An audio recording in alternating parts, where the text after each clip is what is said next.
So I have these two mismatched nightstands. ChatGPT says to call them coordinated. So that's what I'm going to do. They're coordinated, or will be coordinated nightstands. So I'm not sure what I'm going to do with them yet. They're different heights.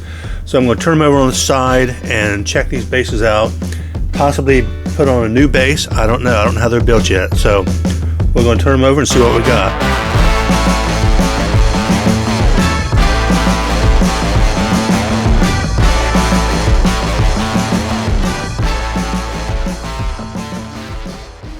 Well, other than being dirty, there's more screws here. And it looks like I can, I think this is the Drexel dresser. Yeah, this is a Drexel. This is built a little easier to take apart. So I'm going to get my screwdriver and see what I can do here first. So the first thing I need to do in order to remove the base is to remove the, 10, 15 screws that are holding this on. I suspect it's also glued, but once we get the screws out, we'll know kind of what we're dealing with. Okay, nothing is budging. Well, so now it's time for brute force. So I'm taking this paint scraper. It's kind of, I don't know, it's a really handy tool. And I'm going to pound up the edges and we're going to see what we have. It's getting looser, so I think this is going to work actually. And I can get this base off of here. Here we go. There we go. All in one piece. Easy peasy. All right. And just this piece that I can get off later. All right, so that's nice. So this final piece of the base is screwed on by, 3, 6, 9, 10, 12 screws maybe. It's probably also again glued, so I'm going to have to use my little paint scraper to lift up the edges. But once I get this off, then the base will be completely off of this this Drexel dresser, and I can then move on and decide how I'm going to create a custom base. So I think what I can do is put this on the table saw and cut this edge off, this edge.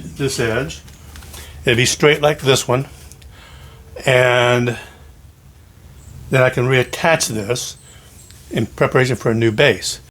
So I'm going to cut the edge off this base on the other one with the table saw. It already started, so I forgot to film it. So here we go.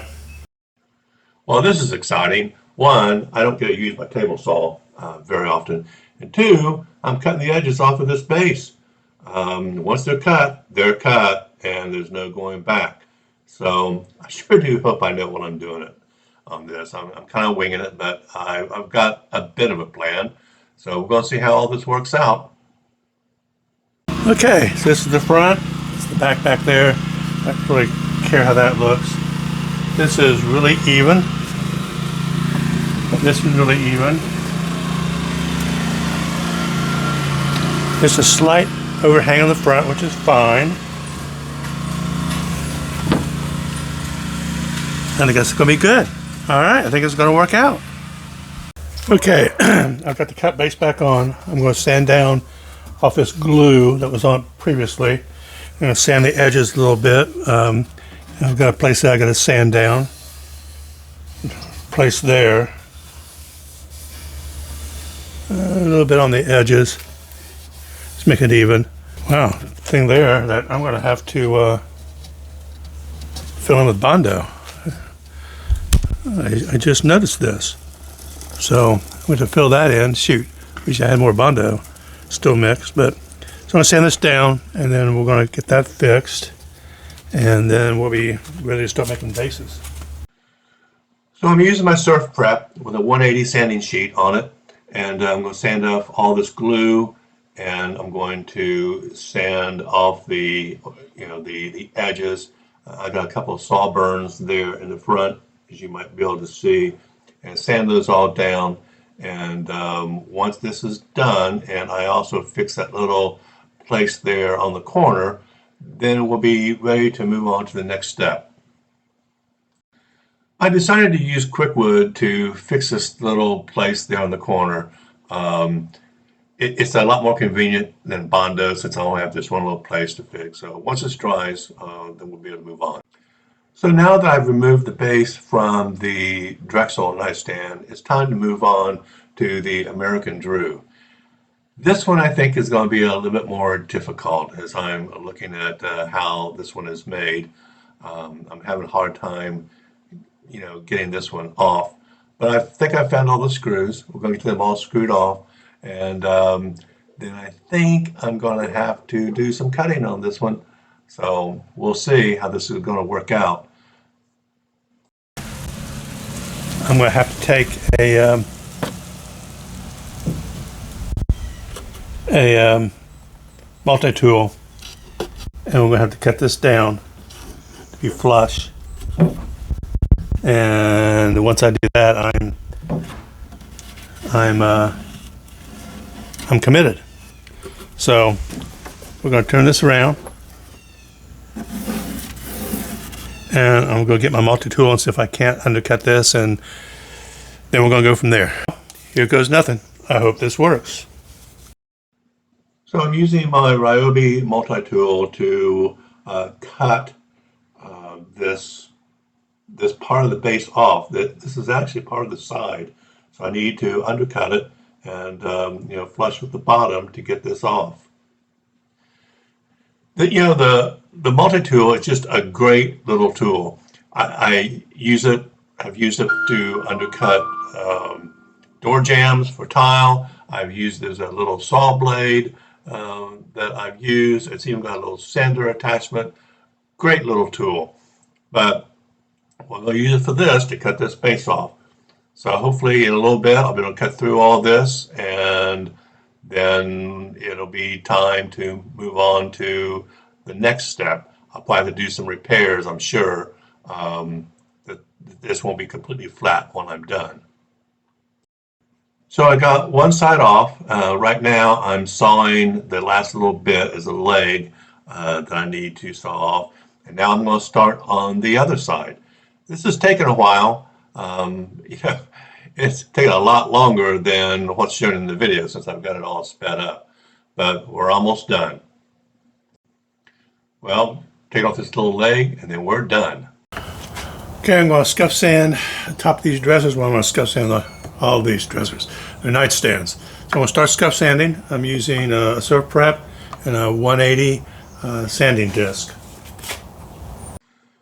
So now I need to scuff sand both nightstands, the tops and the sides and the front, basically all of it in preparation for priming and paint.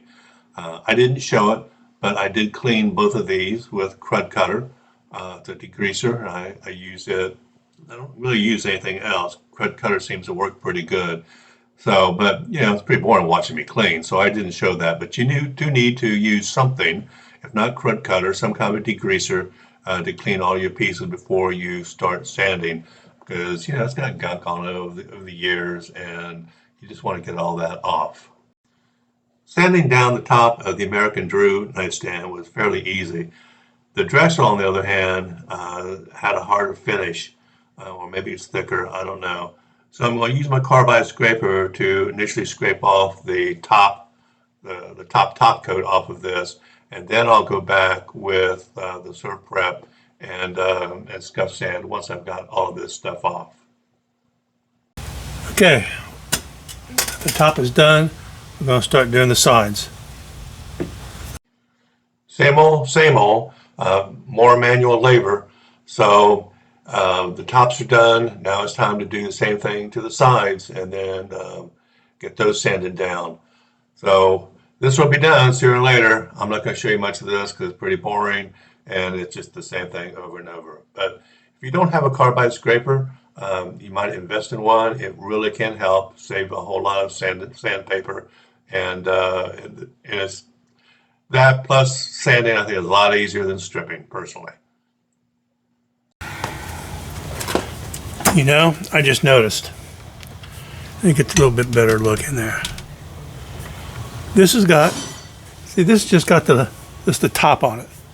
This right here. This is the top. this one's got a piece of molding underneath of it. I just noticed if I took that molding off,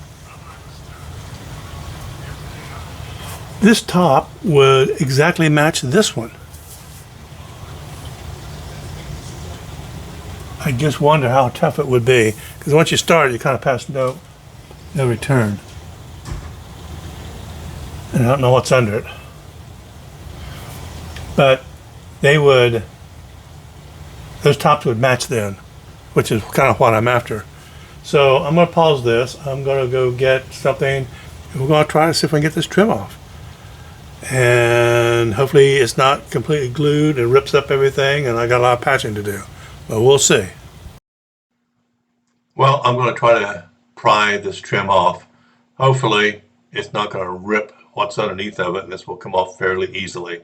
It feels like it is. And, you know, this side, now that came off really easy. So hopefully the other two will come off just as easy. And then we're getting closer to having these nightstands more coordinated than I originally thought. See, thankfully, this was just nailed on. Maybe a little bit of glue. I went to patch that.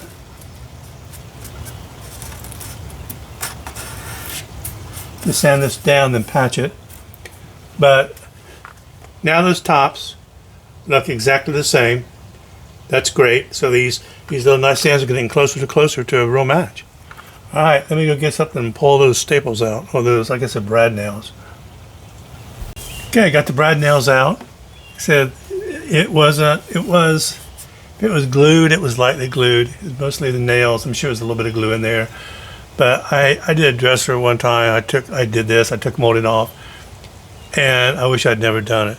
It ripped up veneer. It ripped up everything. I had such a patch job to do, and it just took forever. So I'm gonna go ahead and pull this finish off with a carbide scraper, and then we're going to go ahead and sand this down, and then we'll move on to once get all of it done. I'll come back and put some DAP wood filler in here. There's a little place in front too, and then once I prime it, I'm probably going to go around and look for places I need to caulk.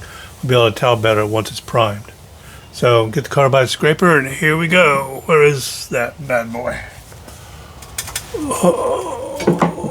Oh, been a snake that would bit me. So a little bit more scraping, a little bit more sanding, and a little patching, and the second nightstand will be ready for paint. My favorite way to clean out the cabinets after I've sanded. I love it.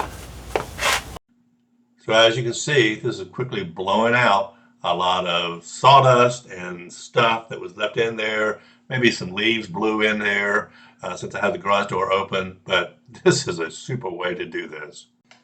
Since I'm changing the whole configuration and all these drawers, I have to fill the original holes with something.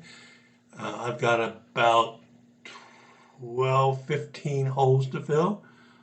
So in this case, I'm going to use a dowel instead of Bondo. I've never used a dowel before, so I'm using a 5/16 inch dowel, which is slightly larger than these holes, so I'm going to have to drill them out.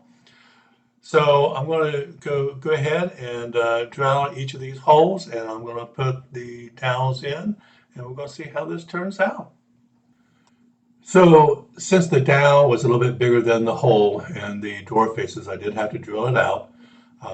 You know, so I did a test hole, and it worked fine. And so I'm going to go ahead and drill the rest of the holes in the drawers. And I am gluing the dowels in. I put just a tad bit of glue on it as I slide it in. Then I'm cutting it off with a multi-tool, and then we're, you know, good to go. Okay, it's time to drill some pocket holes for my base. So I've already, you know, according to the manual and the thickness of the wood, I've already set up my stop on my, I'm using a Craig jig, by the way, I didn't say that. Looks like this. This is the wet dry vac hooked up to it, so to pull out all the sawdust. So I've already set there's a ring on here, right there, and according to the thickness of the wood, you set that up or down on this drill bit, and that signifies or dictates how deep of a hole you're going to do.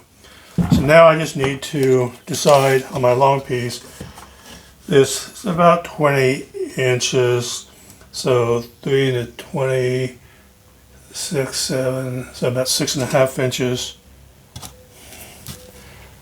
So actually, I want one at about 3 inches from the end.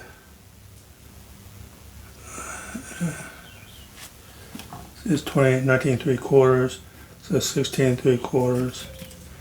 Then I want one at about, I don't know, 10 spot is okay. And I believe that's all I need on that longboard. So what we do is we put that mark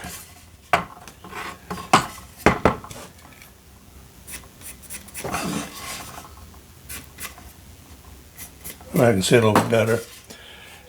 It tells you in the manual, based on your wood, what you're going to be lining this up against. And you can't see it, but it's according to the manual, which is this guy. I'm going to be setting up where mark B is, which is, well, you can't see it, but trust me, I'm on mark B.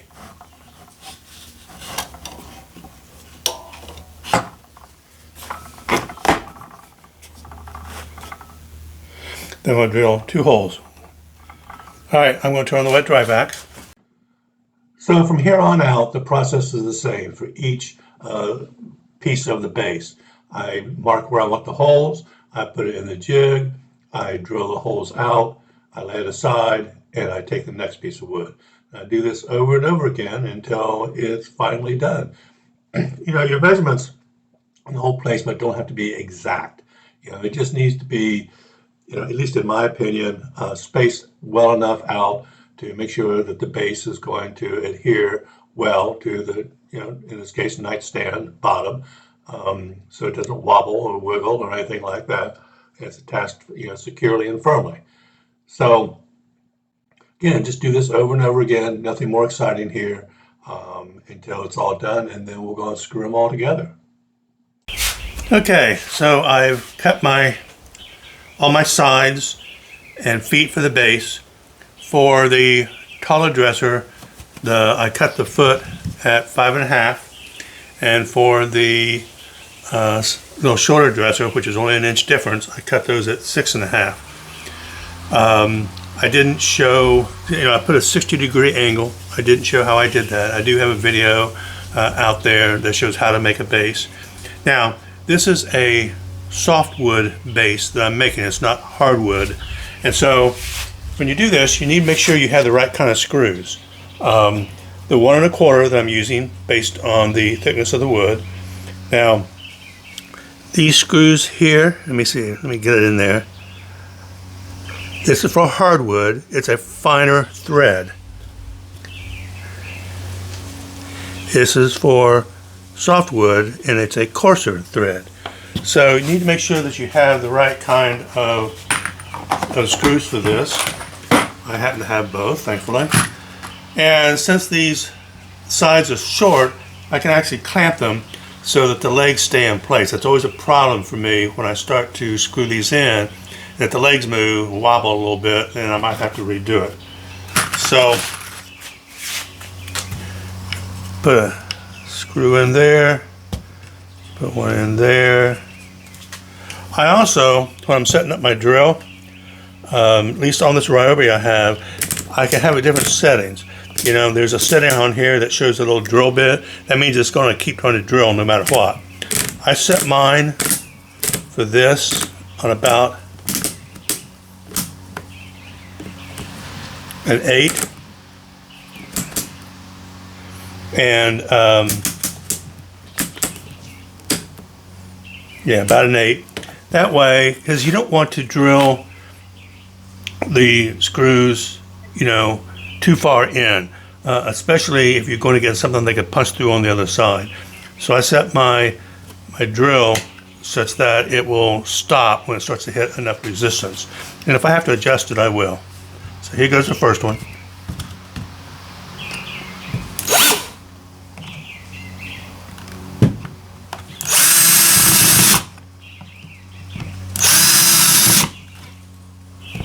All right, there's that one.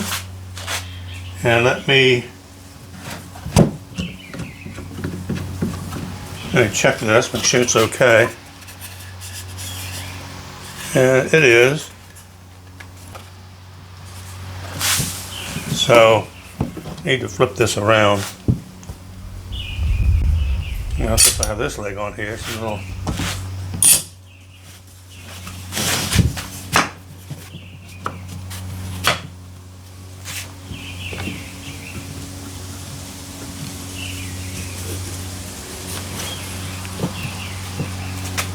Okay, put 2 more screws in.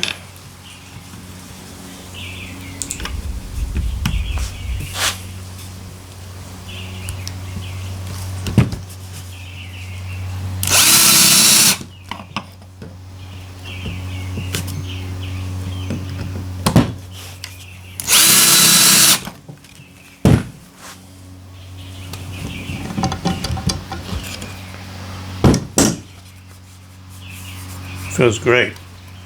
Okay, so there's the front. Now I've got to put the sides on. Let me make sure I've got the right ones here. So from here on out, it's just a matter of attaching the other sides of each base. Again, you know, the second base, I'll need to put the feet on. Just the same thing over and over again. You just need to make sure that everything is lined up and flush so that, you know, your base looks nice. And again, it's not rocket science. You know, once you get your holes drilled and you fill them with the screws, you're good to go. I didn't show it, but obviously I had flipped these 2 nightstands over on their tops and I attached the bases. And then flipped them back over, and I've sprayed a coat of Sherwin-Williams Extreme Bond Primer on each of them. And unfortunately, I've got bleed through. I thought that I might, you know, based on, you know, what I saw when I was cleaning these, but I'm going to try a second coat and see if that fixes it. And hopefully it will, but we'll let that second coat dry. We'll see where we're at. And we'll, you know, take further steps from there. So after the primer dried, it really exposes places that may not have been so obvious that you have to fill with putty of some sort. There's a place up here that I knew of beforehand. But what became less obvious were these. This was some kind of little like fake keyhole medallion that was on there, and those holes had to be filled. These here were where I put dowels in to fill the hole, and you know, just because you use dowels doesn't mean it's going to fit exactly. You know, I had to drill those holes out for the dowel to fit, so it could have been a little, you know, drill wobble. But there's a little, you know, minuscule gap around some of the holes, and so they had to be filled in. So that's dried. I'm going to sand all that down, and then we're going to shoot another coat of primer on here, and I'm going to see if that's not going to cover up this bleed through. Hopefully it does, and if it doesn't, then I have to go to oil or a shellac-based primer. Well, even after 2 coats, I'm getting bleed through. You can see around here, down around here. It looks like water stain, but it's bleed through. So I'm going to use cover stain spray. It's oil based. That should take care of that problem. There's another couple of places I need to spray it onto. Then I'll fix that, but you know, I gotta wait again for it to dry. And then what I have to do is these places where the sprayer missed, I couldn't get to, I'm going to take the brush to those. So while spraying a dresser, or in this case a nightstand with the drawers in, is certainly convenient, the downside is that the areas where usually it's the drawer faces are overlapping, the cabinet, the sprayer doesn't hit those. So those have to be touched up. So that's what I'm doing now, is I'm taking a little foam brush and I'm using, again, cover stain, and I'm going to touch up all the areas where the sprayer, did not hit. Okay, I've flipped both of these nightstands upside down so I can paint the base. I don't have anything that can really raise the nightstand up, on its feet, so I can adequately spray the base. Usually I either paint or stain the base before I attach it, so I don't really, and I spray then the dresser or the whatever I'm doing separately. This time I had already attached them, so I'm going to take a brush to it and get these painted.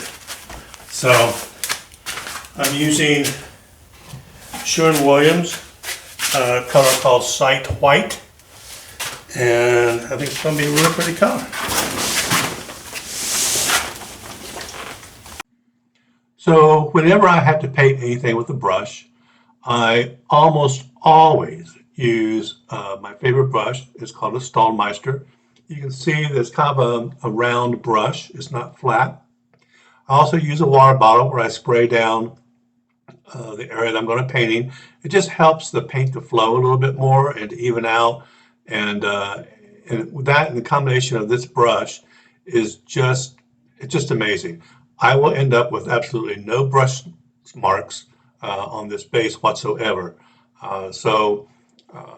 I really like this brush, and I can certainly recommend to any of you who do like using a brush instead of a sprayer, or you just don't have a sprayer, look at the Stallmeister line of brushes.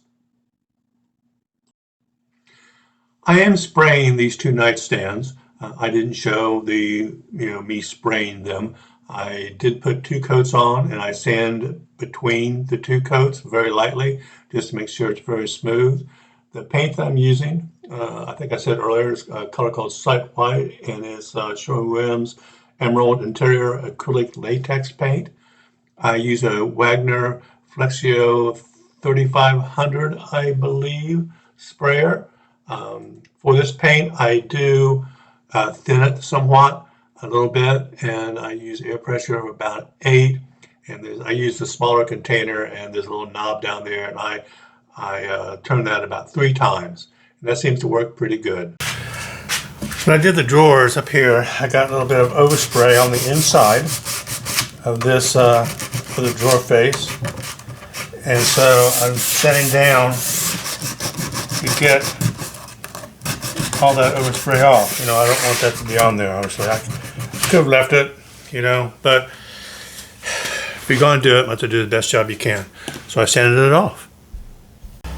So at the final stages of this nightstand makeover, and I'm going to put drawer liners in on all of them.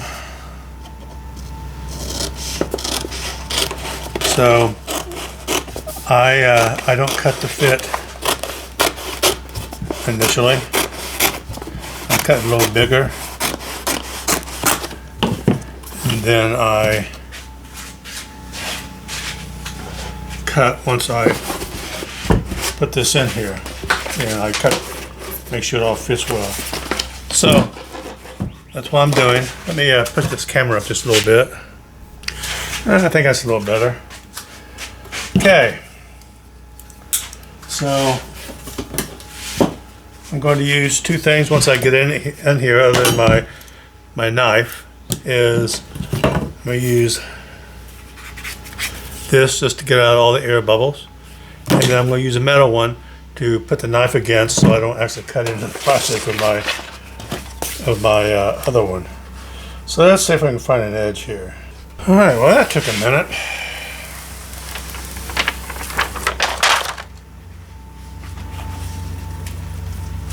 Let's see which one I want to do. I think I want to do it this way.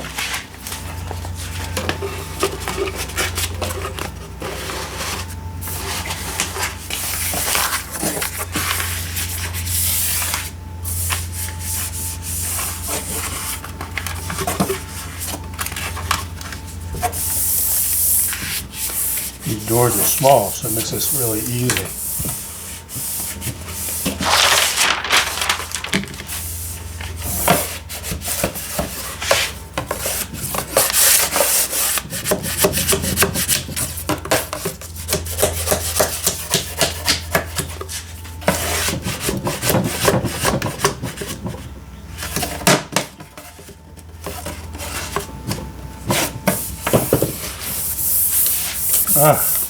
No air bubbles.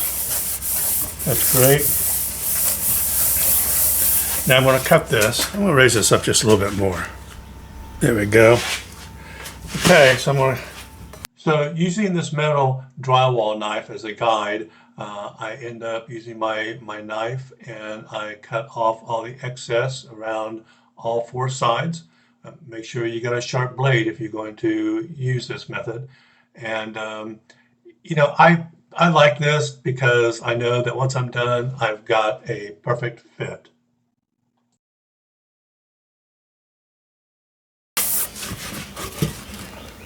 Perfect. Now I need to put some handles on. So the final steps is to attach drawer pulls to the drawer. Luckily, the screws that came with the pulls go through the drawer faces, so I don't have to use any kind of adjustable screws. So I'm going to put each of these two pulls per drawer. Once I have those on, I'm going to blow it out, make sure I've got all the dust out and everything. And then I'm going to apply, I've got a little bit of Dixie Belle's and Mama's Butter left over. This is a renourishing type of wax, and I apply this to the outsides and the insides of the drawers. It's a scent called Clean and Fresh. It makes the drawers sides and look wonderful. Refreshes them, gives them a little bit of renourishment, and it smells good too. Okay, for this second nightstand, these shorter screws aren't going to work. So I'm going to have to use these adjustables because the other screws that are not adjustable, the threads are not right. So I'm going to have to cut 1, 2, 3, 4, 5, 6, 7, 8, 9, 10, 11, 12 of these. So I just grab it by pull that up a little bit more. With a vice grip is what I use. You just use a pair of pliers. And then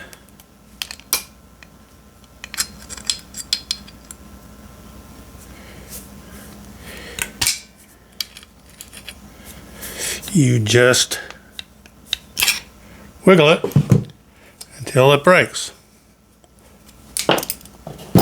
Make sure it's still...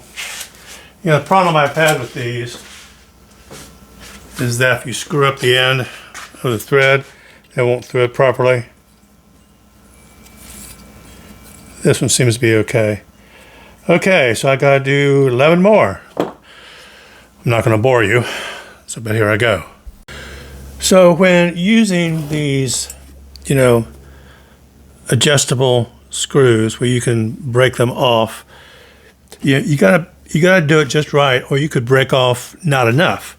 So in my case, I want to break it off. Let's see. I want one space. Let me get in here. One space showing. So I want to break it off at that thread. So I grab it with my vice grips, you know, on that thread, you know, and then I also make sure, let me show you if I can show you this, to grab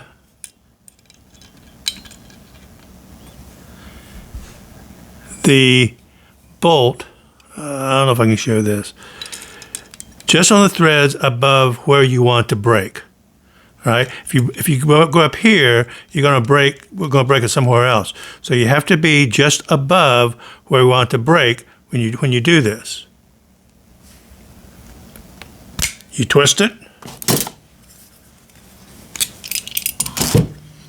and there's the break. Like I said, if you go up higher, you can potentially break off at a different spot, and you don't want to do that. Okay, just a little bit of things that I've learned in using these, which I don't normally like to do this, but I don't have any other screws that thread right. So my project is complete.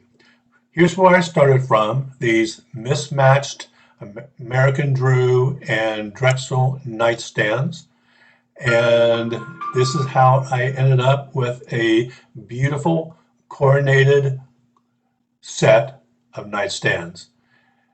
They really turned out beautiful. I said earlier that the tops were exactly the same. You can see they're not exactly the same, but they're darn close after I took that trim off. You know, the bases, they're different heights, but they bring the nightstands up to the same height. And I'm really pleased how this turned out. So now it's just a matter of getting them up for sale, and hopefully, you know, someone's going to want to find a new home for these, because I don't want them in my home, even though I think they're very, very pretty. So I hope you enjoyed this video. I hope you learned something. And if you found it educational or inspiring or funny or whatever, I hope you subscribe. And I will see you on the next furniture refinishing project from the next season.